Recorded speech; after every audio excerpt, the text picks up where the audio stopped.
by Baba. There are so many hundreds of people who make so many mistakes, and Baba doesn't get angry with them.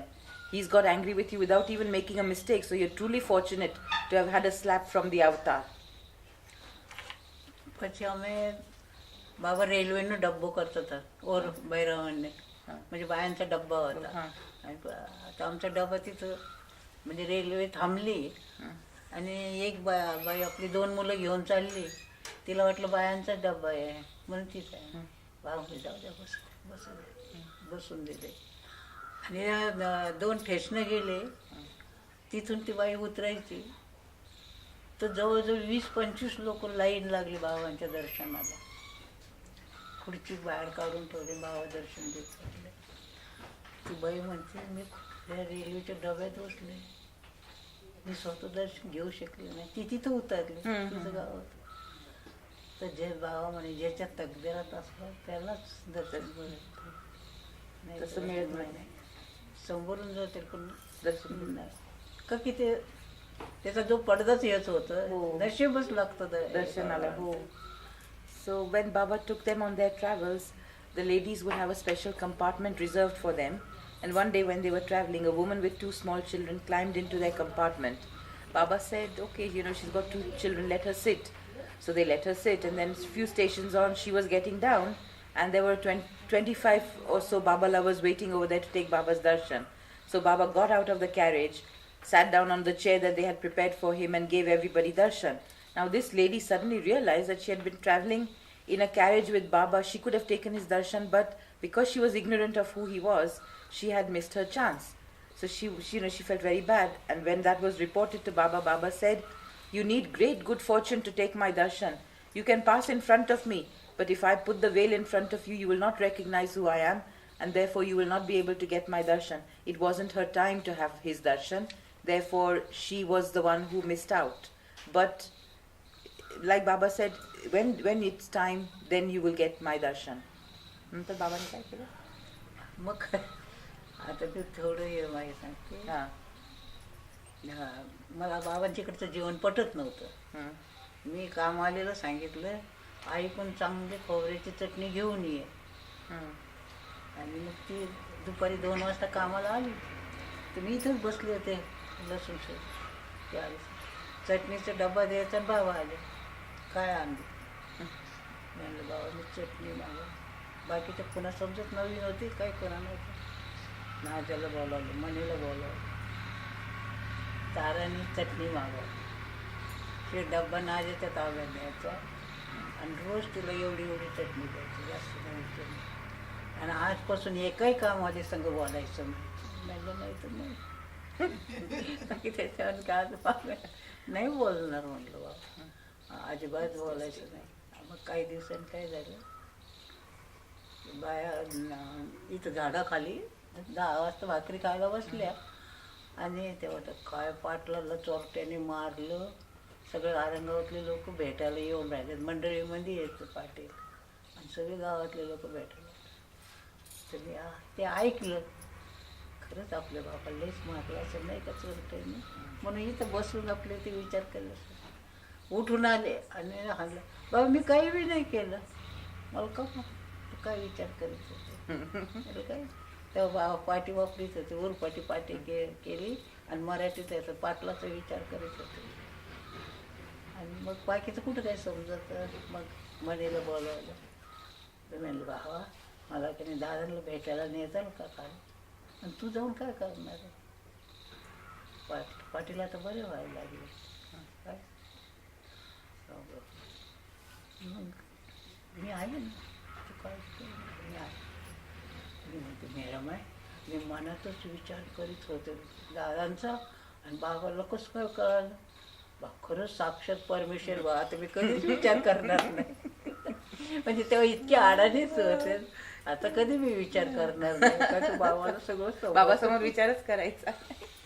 She says that she didn't like the food that was cooked in the ashram. It was very bland. There was no spice to it. So one day she asked the woman who came to clean the vessels, she said, listen, will you ask your mother to make me a little coconut chutney, nice hot coconut chutney?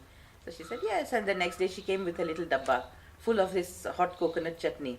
As soon as she put the dabba down, Baba walked out there. He said, what is in the box? So she said she was quite innocent. She was not really aware that she was doing anything wrong. She said, Baba, it's coconut chutney. I don't like the bland food. So I asked her to get her mother to make me some coconut chutney. So Baba opened the box. He saw the coconut chutney. Then he called Naja and his sister Mani. And he said to them, see, Tarabai doesn't like the food over here. She's asked for this coconut chutney. I'm giving this box to Naja to keep in her control. And she will give Tarabai only so much chutney every day with her food. So, and then he told Tarabai, and from now on you're not to speak to any of the servants. No contact with the servants. She said, okay, if you don't want me to talk, I won't say anything to them. But she used to be working over here and they would be working over there, literally on the same porch. And one day she heard them talking amongst themselves saying, her father, the Patil, that the ruffians have really beat him up badly. And he's not in a very good condition. And she's listening to all this and she's thinking, oh my God, my father's really been badly beaten up. I wonder how he is. At that point, Baba walked up to her and gave her a tight rap across the head. So she says, Baba, what did I do? What did I do? So in those days, he used to write on the slate. So he turned the slate over and in Marathi he wrote, Patilansa vichar karat hoti na, meaning, were you thinking of the Patil? And she said, yes, Baba, they were telling me about that. And I really feel that I should go and see Dada, her father. He said, why do you want to go and see him? He's getting better and I'm there. I will take care of everything, don't worry. So she said, well, okay. And so that was how, she told Mehera, she said, Mehera, Baba knew what I was thinking. I didn't say anything to him. And he came, and because I was thinking of my father, he came and smacked me one across the head. She said, I'm never going to think in front of Baba. He's God incarnate.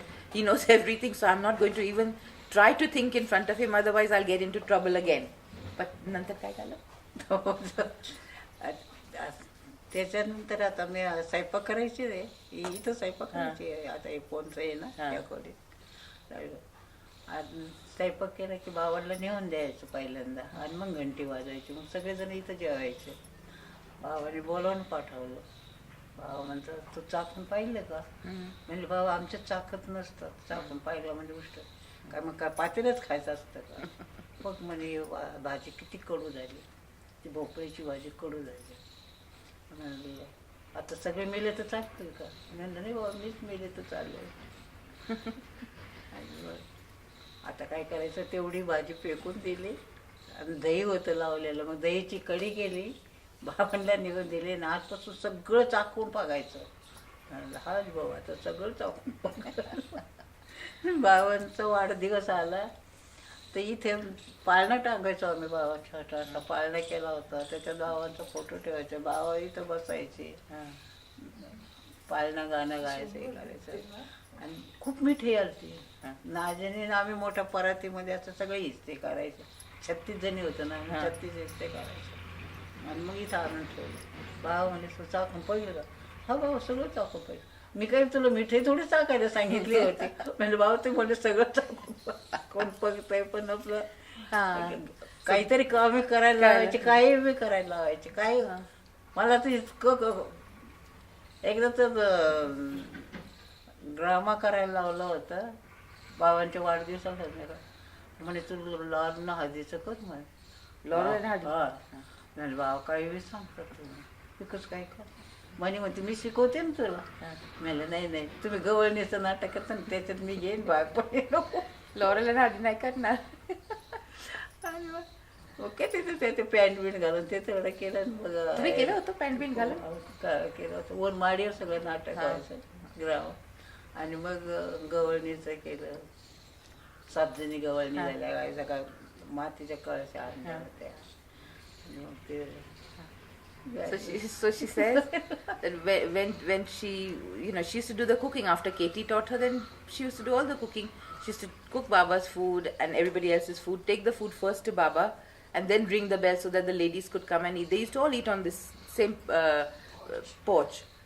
One day she took the food to Baba and Baba said, do you taste the food when you cook it? She said, no Baba, because in our community if we taste the food it becomes ushta, meaning it becomes unclean and we cannot serve it to anybody else. He said, no. He said, you know what, this vegetable that you've cooked for me from the pumpkin, it is bitter, and do you think I should serve it to my mandli and they'll all die? She said, no Baba, I'll eat it and I'll die, but don't have to upset the mandli. So she made kadhi from the yogurt that was there, and she served that to Baba. And then from that day, Baba gave her an order to taste everything. So one day it was Baba's birthday, and they used to have a cradle in which they would put Baba's photo, and the ladies would rock the cradle, sing Baba's songs, and then Baba would sit over here and give darshan. So that day a lot of sweetmeats had come for Baba's birthday, and Naja and Tarabai had divided them into 36 portions and then brought them and put them here so Baba could give them out. So Baba asked her, he said, so have you also tasted the sweetmeats? She said, yeah, Baba. You said taste everything, so I tasted everything. He said, I did not mean sweetmeats. I meant only the food that you prepare. You haven't got any reason to taste the sweetmeats. So she said like that Baba would have little jokes at their expense. And she had also, one day Baba said to her, he said, look, there's going to be a drama for my birthday, and I want you to do something, do the part of Laurel or Hardy. He said, Baba, I can't do that. Mani's doing a little play with the gopis, the gaulans. I can be a gaulan, but I don't think I can be Laurel or Hardy. I'll have to wear a pant and shirt. How can I do that? No, he said. So she did actually do. To be Laurel hota ka? Laurel hota ka Hardy? Laurel. She became Laurel in the Laurel and Hardy skit, which Mani taught her how to do.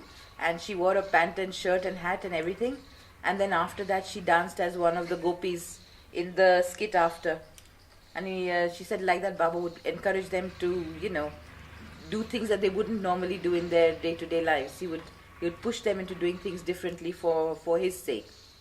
एखाद्या वेळेस काय होतं की बाबा थकून आले ना कुठे दर्शन तर मग मला इथं बसायचे म्हणायचे आज मला कधी लई थकल्यावानी वाटतं काहीतरी असे गंमत केली तर मग मला बरं वाटतं तर विलू आली होती विलूबाई सरोजबाईची विलूबाई आली तर विलूबाई म्हणले बाबा मी नाटक काहीतरी ग्राम करून आणलं तर म्हणे म्हणले बरं झालं बाबा म्हणतात आज मी याच्यात नाही तर काहीतरी कॉमिक केलं म्हणजे जरा मला बरं वाटलं पण तिने शेतकऱ्याचं हे केलं तर नऊवारी पातळ नेसून इथून एवढं कुंकू लावून पाटी डोक्यावर घेतली भाजी घेतली आता त्यांची मराठी भाजी घ्या भाजी मग कोणीतरी भाजी घ्यायचं आणि आपलं कपड्याचं समोर पाठीशी बांधलं तसं करायचं मग परत होतं द्यायची टाकली इतके बाबा हसायचे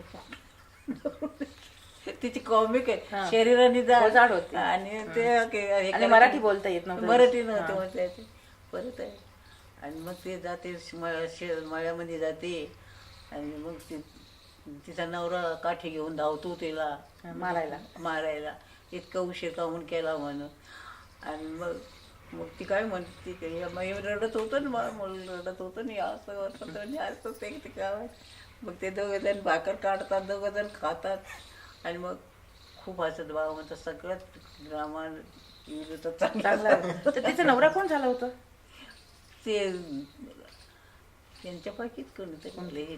So she says that when Baba used to get very tired after his darshans and everything, he'd come and sit away and say, somebody do something to entertain me, do a drama, do a skit, do something. Mani usually used to do all that. But one day she said, Vilu, Sarosh's wife, said, Baba, I'm going to do a skit. So she dressed up as a village woman with a Nawari sari and a party on her head in which she put vegetables as if she was a vegetable seller. Now Vilu was quite stout and she didn't speak much Marathi, so she was wandering around in a broken Marathi and saying, buy my vegetables, buy my vegetables. And Baba was chuckling away because she was so funny. And then somebody else who was supposed to be playing the part of her husband rushes out with a stick and tries to beat her for being late. So she says, what can I do? I've got this child to look after, I've got the vegetables to sell. What can I do? And she said, Baba has laughed so much on that one, and he said, Vilu is the best actress of all of you. I'm बोलिया ना सौती हसावी ते बाबा ने KIA चल बाबा पौना बात हुआ आया तब नीचे मुक्ता जी हाँ नीचे मुकिए जाओ उसमें नहीं पण गाडी छे ना मम्मी तो नीचे गाड़ी में जैसे ना पची गाड़ी में अच्छा हाँ थैंक यू ताराबाई और પછી next time we will continue हाँ आता एवढं लक्षात नाही राहत मागचं पुढे काय नाही काय त्याच्यात काय सगळं बाबाचंच आहे ना चल जय मे बाबा जय बाबा में बाबा की जय